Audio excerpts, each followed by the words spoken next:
बताओ। अब यहाँ के काम थे डीसी, एसपी, मंत्री, मुख्यमंत्री, इन्होंने करना है। एक बस फोन करने की देरी है, काम हाजिर हो जाएगा। तो आपको इतनी सुविधा मिल जाएगी समर्थ की शरण में आने के बाद। लेकिन ये बुरे थोड़े ही है, ये उसके दुश्मन थोड़े ही, तो मित्र हो गए उनके। तो ठीक इसी प्रकार हम अपने कबीर परमात्मा को एज ए ईस्ट पूजेंगे और बाकी ये सभी देव हमारे आदरणीय हैं। ये हमारे सारे काम दौड़ दौड़ कर करेंगे, आपके साथ रहेंगे, आपकी सुरक्षा करेंगे, क्योंकि आप समर्थ के बच्चे हो। प्रधानमंत्री का कोई रिलेटिव यहाँ आवे, फिर देखो एसपीडीसी कैसे हाजिरी लगाओ डेली उसके सामने। तो कहने का भाव ये है कि ये बुरे नहीं हुए, हमारे जितने भी देवता हैं ये हमारे साथी हैं, ये अच्छी आत्माएं हैं। लेकिन हम इनको तंग करा करते। अब जैसे कोई हमारा कार्य होना है मुख्यमंत्री से और हम एप्लीकेशन लाते हैं बार बार डीसी का, वो डीसी का सिर में दर्द हो जाए, उसको बार बार कहता कि मैं नहीं कर सकता इसको, आप मुख्यमंत्री जी के पास जाइए। और हम फिर उसी का अर्जी लगावा, जय हो तेरी, आप करोगे जो करोगे। अब पड़ी रहेगी वो एप्लीकेशन, वो उसको कुछ कर ही नहीं सकता। तो हम गलती ये करते थे, जो हमारा कार्य समर्थ से होना था उसका हमें पता भी नहीं था, और हम अर्जी लगाते रहे इन देवताओं का। ये ना कुछ कर सके थे, ये और दुखी हुआ करते थे कि ये मैं कर नहीं सकता मेरे सामने। ये रोज हाथ जोड़ के खड़ा हो जाता है द्वार पर आके। तो इस प्रकार हम अज्ञानता से अपना टाइम भी वेस्ट करते थे और उस लाभ से भी वंचित रह जाते थे जो भगवान से मिलना होता है। तो जब पतिव्रता पद पर हम आ जाएंगे, जैसे पतिव्रता पति से राती, आन पुरुष नहीं भावे, बस पी हर में सुरत प्रीतम में, ऐसे ध्यान लगावे। जैसे लड़की का विवाह हो जाता है, अपने पति के घर जाती है, फिर वापस अपने माता पिता के घर आ जाती है, तो वहां वो अपने परिवार में रहती है, लेकिन ऊपर से आव भाव बिल्कुल सबसे बात करती है, खाना खाती है, सारी सेवा करती है, झाड़ू बुहारा करती है, लेकिन अंदर से कसक उसकी अपने पति के अंदर सुरती हरदम बनी रहती है। उसके अतिरिक्त वो किसी में सुरती लगाती नहीं। तो यहाँ परमात्मा कहते हैं, जो पतिव्रता पति से राती, राती माने उसके से लीन है, आन पुरुष नहीं भावे, अन्य व्यक्ति में उसकी रुचि बन ही नहीं सकती। एक गुण होता है पतिव्रता के अंदर। और बसे पी हर में, फिर भी सुरत प्रीतम में, ऐसे ध्यान लगा है। तो ऐसे पद पर जब हम आ जाएंगे, हम यहाँ पीहर में रह रहे हैं और यहाँ सभी के साथ मिलजुल कर रहना होगा हमने, लेकिन हमारी जो अंतःकरण की जो स्थिति है, अंतःकरण के अंदर जो कशक है, वो अपने कबीर पति के अंदर, उस समर्थ पति के अंदर अटूट बनी रहे। तो फिर जब हम यहां से जाएंगे संसार छोड़कर, सीधा वहीं पहुंच जाएंगे, क्योंकि हमारी आशा, जहां आशा ता वासा होई, मन कर्म वतन सुमरिय सोई। तो ऐसी स्थिति में आने के बाद जब हम परमात्मा कबीर जी के अतिरिक्त किसी से भी आध्यात्मिक लाभ की इच्छा नहीं करेंगे, अगर हम कोई अर्जी लगाएंगे तो अपने पति को ही लगाएंगे, वो चाहे किसी से कुछ करवाए, वो उसका काम होता है, किसी से भी करवाए, वो समर्थ है, तो तब हम सफल होंगे। तो उस समय जब हम ऐसी स्थिति में आ जाएंगे, तो उस समय परमात्मा अपनी वाणी में आप ही हमें सतर्क करते हैं।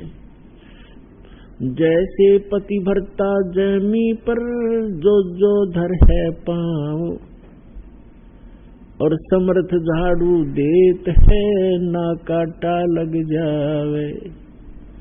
समर्थ झाड़ू देते चलते हैं कि कहीं मेरी प्यारी आत्मा के जीवन रूपी सफर में पाप रूपी कांटा ना लग जाए, इसका दुख ना हो।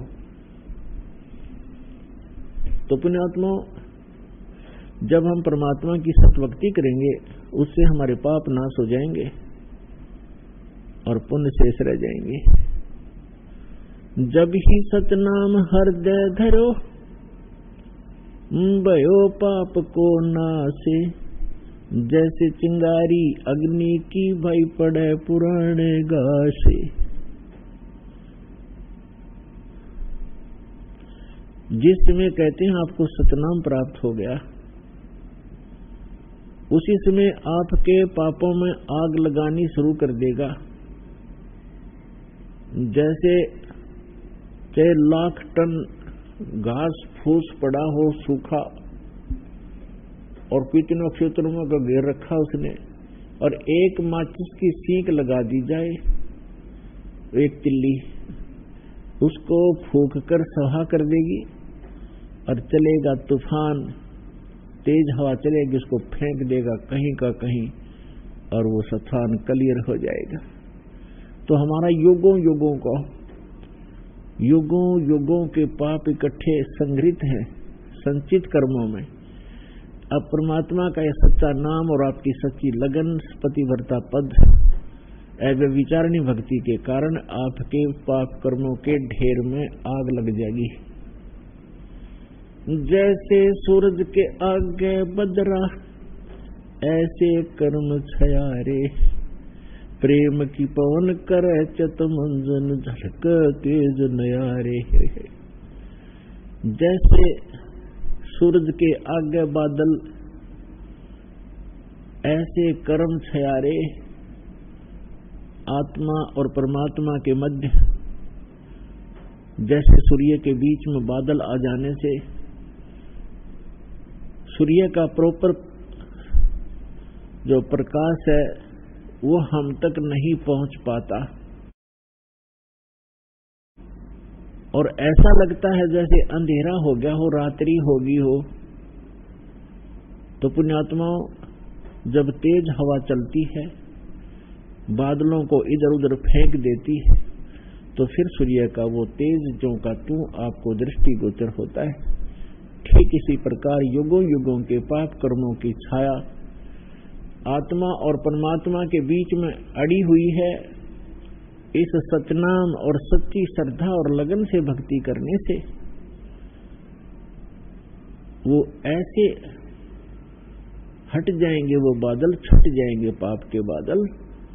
जैसे सूरज के आगे बदरा, ऐसे कर्म छयारे, प्रेम की पवन करे चित मंजन, झलके तेज नयारे। प्रेम की पवन चलेगी, परमात्मा की भक्ति प्रारंभ करोगे। प्रारंभ में तो इतना आनंद नहीं आता भक्ति में, क्योंकि हमारे पाप कर्म युगों युगों के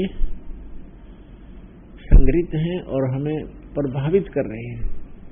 प्रारंभ में इस भक्ति के ऊपर धक्के से लगाना पड़ता है जीव को। इतने मंत्र तो करने ही पड़ेंगे, इतने मंत्र तो आपने करने ही पड़ेंगे, आरती भी करनी पड़ेगी, नित्यनेम भी करना पड़ेगा, रमणी भी करनी पड़ेगी। तो शुरुआत में आपको धक्के से लगाना पड़ता है, और आप ना चाहते हुए भी शुरू कर देते हो, क्योंकि आपने स्वस्थ होना है, मोक्ष प्राप्ति करनी है।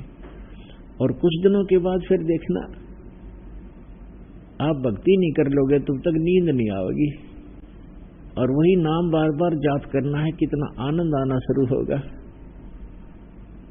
तो आपके अंतःकरण में जो पाप कर्मों का जो दबाव था, जबर था, वो हटता चला जाएगा। जैसे तुलसी पिछले पाप से हरि चर्चा न भावे, जैसे जवर के वेग से भूख विदा हो जावे। जैसे किसी व्यक्ति को जवर हो गया, बुखार, और उसको भोजन भी कड़वा लगता है,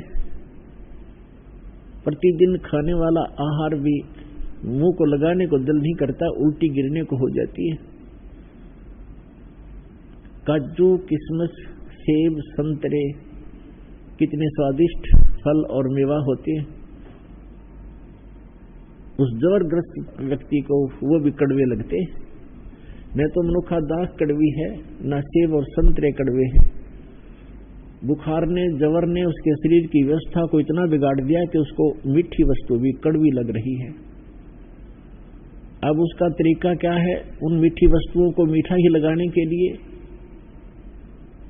अब उस व्यक्ति को कोई कहे कि एक ग्रास भोजन खा ले, बहुत सुंदर बना रखा है, हलवा बनाया है, नहीं खा सकता, कुछ भी बनाए रखा हो।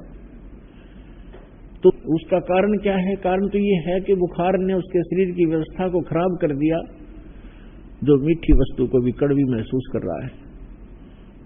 उसका इलाज क्या है कि जैसे मलेरिया हो जाता है और कुनीन सबसे कड़वी औषधि होती है, और न चाहते हुए भी कड़वी लगो तो लगो, वो खानी ही पड़ेगी। उस कड़वी औषधि के बार बार खाने से न चाहते हुए भी खानी पड़ती है वो, और उसके खाने से बुखार नाश हो जाएगा, और जो मीठी वस्तु कड़वी लगा करती वो मीठी लगनी प्रारंभ हो जाएंगी, और जितना भी बुखार उतरता चला जाएगा उतना ही कुछ ना कुछ आहार प्राणी प्रारंभ कर देता है। तो ठीक इसी प्रकार जिनके अंतःकरण के अंदर पाप कर्मों का जबर घना है, उनको परमात्मा की चर्चा अच्छी नहीं लगती, ना लगने दो। इसको ना चाहते हुए भी सुनो सत्संग को, न चाहते हुए एक बार भक्ति अवश्य शुरू करो। कबीर साहब कहते हैं, कबीर हरि के नाम को हिज भजो चे खज, और उल्टा सुल्टा उगेगा खेत पड़ा जो बीज। इसने चाहे प्यार तो भज लो शुरुआत में, और चाहे खज के भज लो, ये तो करना पड़ेगा। कबीर हरि के नाम को हिज भजो चे खज, उल्टा सुल्टा उग ही खेत पड़ा जो बीज। खेत में बीज डाल दिया उसने, उल्टा पड़ो चाहे सुल्टा, वो उगे ही उगेगा। तो इस प्रकार हमने प्रारंभ में तो ऐसे आपने करना होगा, और फिर कुछ दिनों के बाद क्या होगा कि आप भक्ति नहीं कर लोगे तब तक आपकी रुचि नहीं बनेगी, अन्य कार्य करने को भी दिल नहीं करेगा। तो जैसे जिनको पहले बुखार था उनको ये कहते थे कि महीने में एक बार आना पड़ेगा।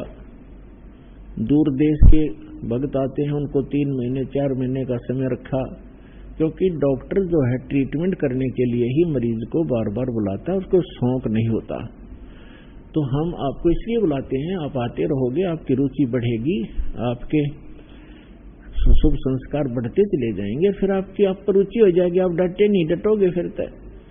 जब आपके पाप कर्मों का जबर उतर जाएगा, फिर आप रोक के नहीं रुक सकते, हमने बुलाने की आवश्यकता नहीं, आप आया करोगे। आप इस ज्ञान से परिचित हो जाओगे, और आपके अंतःकरण में जमा वो पाप नष्ट हो जाएंगे। फिर आपको सतलोकासन बरवाला के बगैर कोई स्थान दिखाई नहीं देगा इस पृथ्वी पर, जहां आप ये सोचो कि ये मेरा अपना है।